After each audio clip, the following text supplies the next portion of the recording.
Nabanggit po ninyo na ang tatamaan talaga nito ang pinakamahihirap. Oo.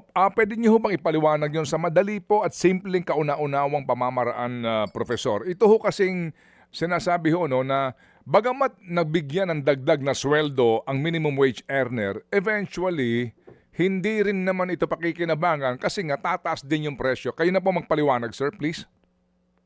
Hindi, saka ano mo, ang ang magbe-benefit lang naman dito ay yung kokonting mga manggagawa na nasa mga formal enterprises, no? Mga 10% lang na ating labor force are yung organized eh. Yung iba hindi eh. Mga iba rin marami mga informal workers lang eh. Yung mga nasa gig workers o part-time lang at maraming unemployed and underemployed. So hindi sila makikinabang. Kokonti lang ang makikinabang dito. Yung lang nasa organized na mga kumpanya, no? Pero yung mga iba, yung mga mahihirap, mafe-feel nila yung pagtaas ng presyo. Yung mga hindi nasa organized, yung mga nagtitinda dyan sa kalye, ngayon, lahat yan makikita nila increase ng presyo pero hindi sila makikinabang. Opo. Sir, kayo ba'y sumulat na sa tanggapan ng Presidente o maging kay Labor Secretary dito sa inyo pong panawagan na ito? Hindi pa po. Kinakausap namin yung mga ibang organisasyon na kamukha ng BCCI, Federal. Kung lahat kami sumulat sa Presidente. Opo. O sa Labor Productivity Commission na i-reconsider nila. Okay. Again, sir, yung po namang kabilang banda, ang panawagan nga ng labor, kulang pa yan eh. Barya yan eh, yung 85 na yan, dalawa pang bigay, no? Hindi pa biglaan. Muli po, ano ang inyo po masasabi sa kanila? Ang hinihingi nga po dito ng labor, dapat ang minimum wage po at least 1,200 per day for Metro Manila eh. Sa totoo lang baka mas lalong umalis yung mga factories dito sa atin.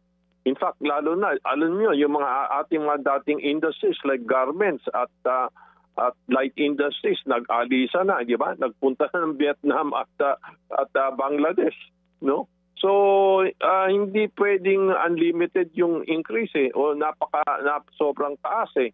Saka dapat i-consider natin yung epekto doon sa hindi tumatanggap ng minimum wage, yung mga nasa informal workers nga, yung mga unemployed. Alam mo, mga 9 million ang mga Pilipino ang mga walang trabaho o kulang ang trabaho. So yan sila maapekto, hindi naman sila tatanggap. No? So only a narrow sector of society will benefit from continuous wage increases. Okay, sige po. So napakahirap po nitong ang balansehin kasi ngayon sa Pulse Asia survey, ang number one concern ng mga Pilipino ay controlling inflation, no? And then ang pangatlo naman, increasing the pay of workers, no? So how do you manage that? Sir, kung kayo po ang economic advisor ng Presidente.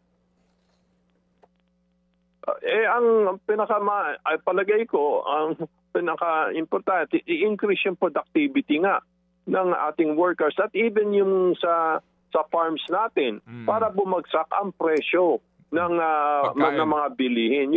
Ang kwan talaga is increased productivity. No? Sa ngayon, yung ating mga farms, mababa ang productivity. That's why mataas ang presyo ng mga pagkain. Opo. Yung nga po ang sinasabi din po ng grupo ng mga farmers, no? Yung increase food productivity, lalo na kasi basic po, ang unang kailangan ng tao, pagkain, no? Sir Calixto. Oo. Oo. Kumbaga po sir, mag-aumento ka man ng sweldo, kada buwan, kada taon, kung pamahal naman ng pamahal ang bilihin, walang pupuntahan, di ba?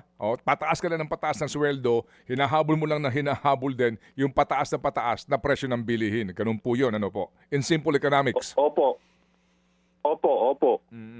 Talagang dapat okay, dapat ang wage increases with accompanied with increased productivity.